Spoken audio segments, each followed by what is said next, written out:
అందరికీ నిత్య విద్యార్థి ఛానల్ తరఫున ఉగాది పండుగ శుభాకాంక్షలు. పరాభవ నామ సంవత్సరం, వైఫల్యం నుంచి వైభవం వైపు ప్రయాణం. ఉగాది పండుగ మరియు పరాభవ నామ సంవత్సరం యొక్క విశిష్టతను ఏమిటో కొంచెం తెలుసుకుందామా? తెలుగువారి పండుగలలో ఉగాదికి ఒక ప్రత్యేక స్థానముంది. ఇది కేవలం క్యాలెండర్ మారే రోజు మాత్రమే కాదు, మన ఆలోచనలను, ఆశయాలను కొత్తగా నిర్దేశించుకునే సమయం. అయితే 2026 మార్చి 19న ప్రారంభం కాబోయే కొత్త ఏడాదికి పరాభవ అనే పేరు ఉండటం చాలామందిలో ఆసక్తిని, మరికొందరిలో ఆందోళనను కలిగిస్తోంది.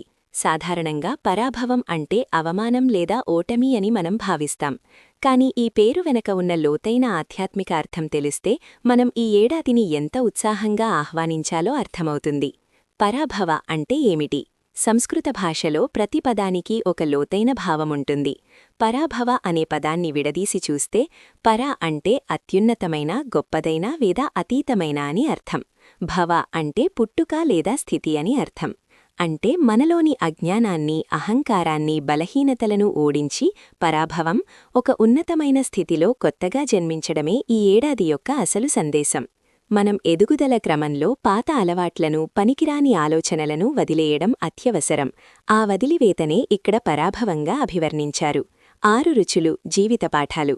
ఉగాది పచ్చడిలో 6 రుచులు ఎలాగైతే ఉంటాయో జీవితంలో కూడా కష్టసుఖాలు అంతే సహజం. ఈ పరాభవ సంవత్సరంలో మనం నేర్చుకోవాల్సిన ముఖ్యమైన విషయం సెల్ఫ్ ట్రాన్స్ఫర్మేషన్, స్వయం పరివర్తన.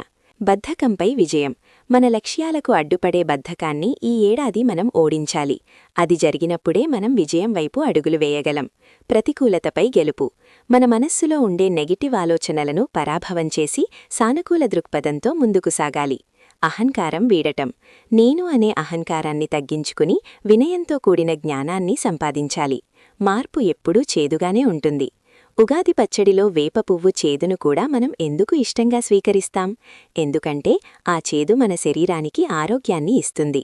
అలాగే జీవితంలో వచ్చే కొన్ని కఠినమైన మార్పులు ప్రారంభంలో ఇబ్బందిగా అనిపించినా అవి మనల్ని మరింత దృఢంగా మారుస్తాయి. విశ్వావసు సంవత్సరంలో మనం నేర్చుకున్న పాఠాలను పునాదిగా చేసుకుని ఈ పరాభవ సంవత్సరంలో మనల్ని మనం ఒక కొత్త వ్యక్తిగా మలుచుకోవాలి. 2026 ఉగాది మనకొక కొత్త ఆరంభం. 2026 ఉగాది మనకిచ్చే గొప్ప అవకాశమేమిటంటే మనల్ని మనం పునర్నిర్మించుకోవడం. ఓటమిని చూసి కుంగిపోకుండా దాన్ని గెలుపుకు మెట్టుగా మార్చుకోవడమే ఈ పరాభవ నామ సంవత్సర విశిష్టత. చీకటిని ఓడిస్తేనే కదా వెలుగు వచ్చేది.